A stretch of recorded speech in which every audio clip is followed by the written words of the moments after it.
So yeah, just, you know, I'm tumbling down a rabbit hole of issues in the final legs of this fucking swap drop-in, and it is extremely aggravating.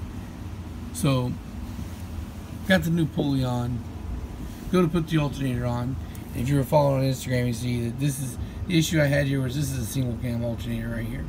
Single cam. And look, so as OBD1, right? So I'm like, whatever, fuck it. If I can figure out a way to get it to mount, then we're good. And the guy, you know, B series OBD1, he pulled it off a B series car.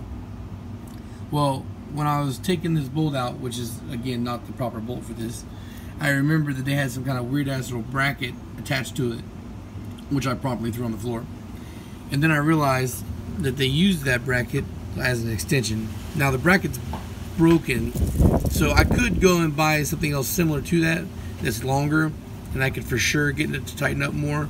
But what I did was I used a single cam alternator belt, and I stretched it out as far as it can go, and then I ran a small bolt through with a big ass washer to clamp it down. Now it's got a little bit of spring to it, but I don't think it's loose. And then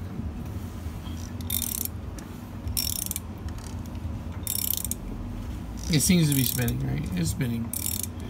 So the only thing I can say about this is I'll put it in the car, and if it seems to be any kind of charge issues, I'll just get another bracket to push it back further, to stretch it tighter if it needs to be tightened anymore. But I think this is good. I think it's got enough tension on it. So right, I've been out here fucking with that, you know, trying to get that to work. Finally made it work. I'm like, yes, success. Now everything else is gonna be easy. Then I go to take off this stupid sandwich plate and pick it up. I'm like, yeah, that's a little weird. That's not how it's supposed to be. And then it's like, oh yeah, because the fucking two stupid piece of shit from the other block that this was attached to came off with it. I'm thinking somebody used fucking Loctite on this. And again, this is not something I think I can deal with right now. I think I have to take this to work, clamp it in a vise, and thread it off like that. Because I don't think I'm going to be able to do it here. I'm going to get vice grips and hopefully prove myself wrong. But even then, I might be destroying this shit right here. I hope not. Fellas, there are torque specs for reasons. Not everything needs to be super fucking tight. That can cause just as much destruction as not having something done tight enough. Now, there wasn't any thread lock or anything on this, but it was just in there. Fucking, alright, well, now we're gonna see how much damage has been done to this fucking thing. I don't know if I can take it apart while holding the camera.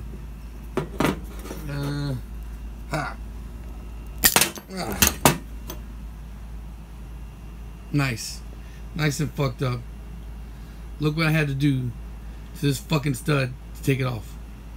And this is super important. This is not like something that's whatever. I'm gonna have to find a way to clean this up, or just fucking, or ugga cross-thread it into the fucking block. Some fucking bullshit just because some asshole decided it has to be 1,000,000 fucking foot-pounds. And that doesn't even prove that you're fucking strong or anything, man. It doesn't mean you're extra special strong just because you throw your whole fucking body weight on the goddamn bolt. Assholes, man. Right, so now I remember the reasons why I decided I wasn't gonna do this this adapter thing. It's space. You see there? Bottom of the engine, turbo. It's really close. And for me to run the return line, it's gonna be a little twisty, kinked up. And also, speaking of return line, I don't have the adapter for the bottom, so that's another part I'm gonna have to buy, I think. And yeah, that fucking sucks. It seems like one thing after another with this all. And speaking of things I have to buy, I don't have a gasket for the wastegate, so that's another thing. Good thing is that line does fit, and this line has enough clearance to run. And I think it's out of the dump tube, enough out of the way of the dump tube where I'm not going to have what I had that one time where that fucking line exploded on me on the dyno. Crushed my turbo. anyway, I'm gonna have to go back to Home Depot to buy more bolts. I need 3 more bolts for the manifold here. I only got the one. I just put it on here to mock it up, which I'm happy I did. And then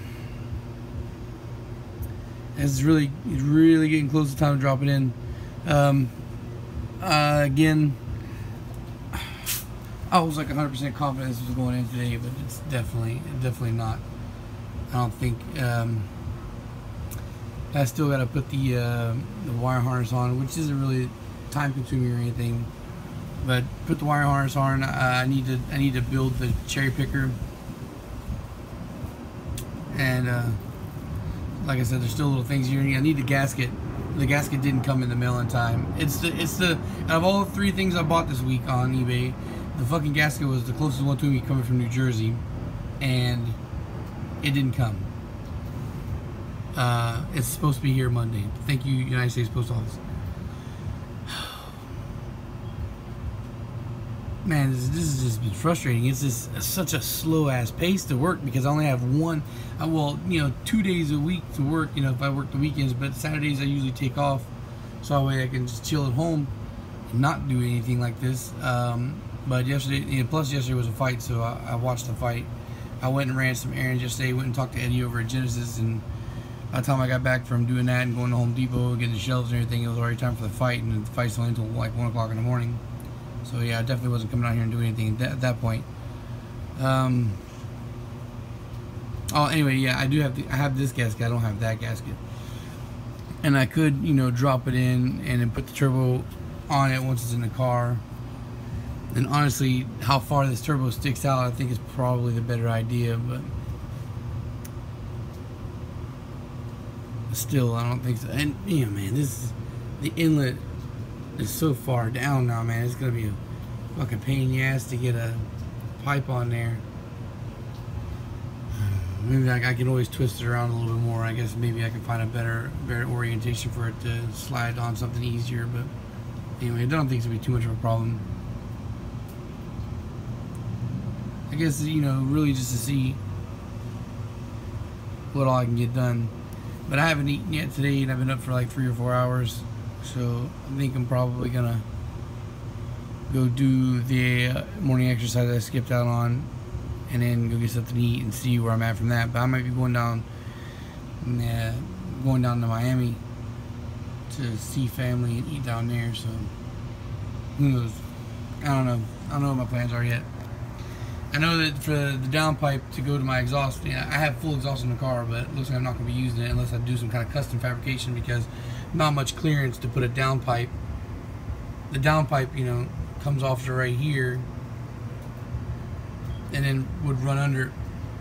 They would have to custom make some kind of weird ass crazy flex pipe for me to work. I don't think, anyway, I can put my downpipe and then cut it short, just that way I can have a bung, so I can get the O2 sensor on there for tuning, because you have to have the downpipe just for that. But I don't know, it's probably going to be no exhaust type deal. Oh, well, race car, I guess. And I'm not going to lie, I was kind of looking forward to having exhaust. I've only had one turbo car that was exhausted, or I had one Honda that had exhaust on it while I was boosted. And it was kind of nice to have that, nice quiet functionality until I'm stepping on it. Oh, man. Headache after headache. Oh yeah, that breather box plug I bought. I don't know if you can see it, the little red dot sitting up there. Yeah, I went to go slide in the block. It's not for this. Whatever. It is marketed as a B series and it's not, so I can't even use the plug. So I probably am gonna have to go dig out one of my little breather boxes and slap it on here. I'm just gonna leave it vented to the air though. I'm not gonna. I already done ripped the charcoal box off the car, so it's just gonna get vented, let it to the atmosphere. And yeah, I think that's probably going to be it for this little segment right here. Like I said, I gotta see what I can do. Oh, another thing that I'm going to do is vacuum caps. I did it on my B20V. Vacuum cap off all of these fucking extra coolant ports that I'm not going to be using. I went to AutoZone, and the AutoZone didn't have the ones that I got. The ones I originally got, I got at Advanced Auto Parts, so I guess I'm going to have to take my ass back to Advanced Auto Parts to get the ones I really want. And I still got to go to the junkyard to get distributor bolts and starter bolts. but that's not a big deal. I don't have to have the distributor starter on. I'm actually probably not going to drop the swap in with the distributor starter on just to save me some weight, and because the distributor is awkward for where I usually put my strap at. Oh man. Anyway, I may not be dropping the swap in tonight, but there's still the stuff that I have to work on today. You know, that needs to come apart. That needs to go on the engine stand and come apart. I'm probably gonna do that right here. And I didn't bring my hone tool and my drill to work, so I can't completely clean it up anyway. I'm probably just gonna take it apart. I was gonna organize my back area again because I got the shelves. You go out there, but who knows, man? I don't know. I just need to get some food in my stomach, and we'll see what happens from there. Right. So I went out and measured up my downpipe, and my downpipe does line up with it. There's a lot of overlap around the turbo rim of the exhaust housing, but it's definitely it definitely seats on there properly, and it will bolt up. I just need to get an exhaust gasket for that. And what else? Oh, and the bung is right next to the top of the downpipe, so it'll be no big deal if I cut it. It'll have the bung for the O2 sensor. Also, I went ahead and dug out one of my little breather boxes, and I got that slapped on. Also, while I was down here looking at that, I was thinking about digging out my T-bracket. It should be somewhere easily accessible, because I remember putting it aside. Pretty sure it's in that blue box.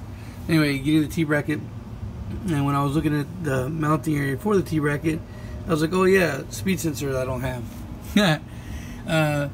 So no worries. I'm not upset anymore. I was a little frustrated, but I'm not.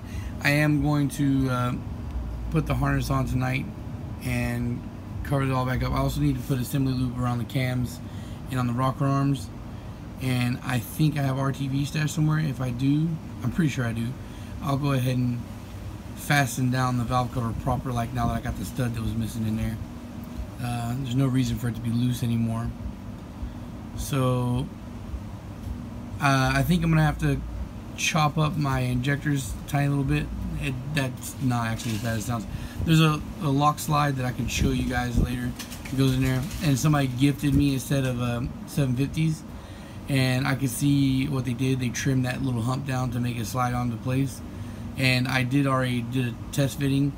The 750s do lock in place with the clips, so I know that I can do the same thing on my Precisions to get those to slide on there.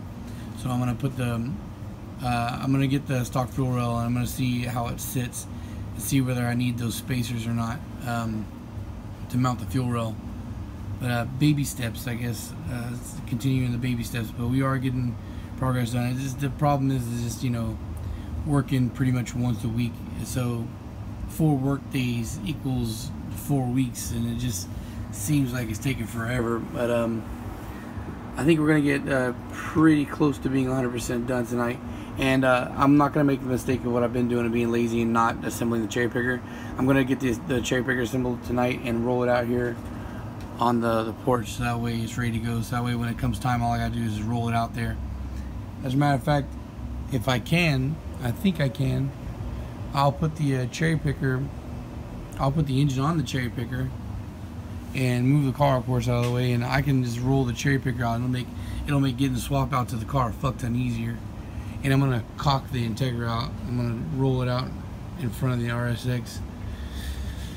Yeah, but I'm not so bummed out anymore.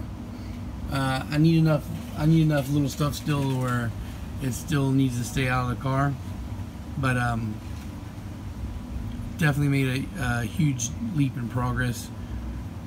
And I might film a little bit more tonight. I'm not 100% sure. So yeah, I'm gonna cut off again, and I guess the next time I will come back in to film something, it'll be nighttime.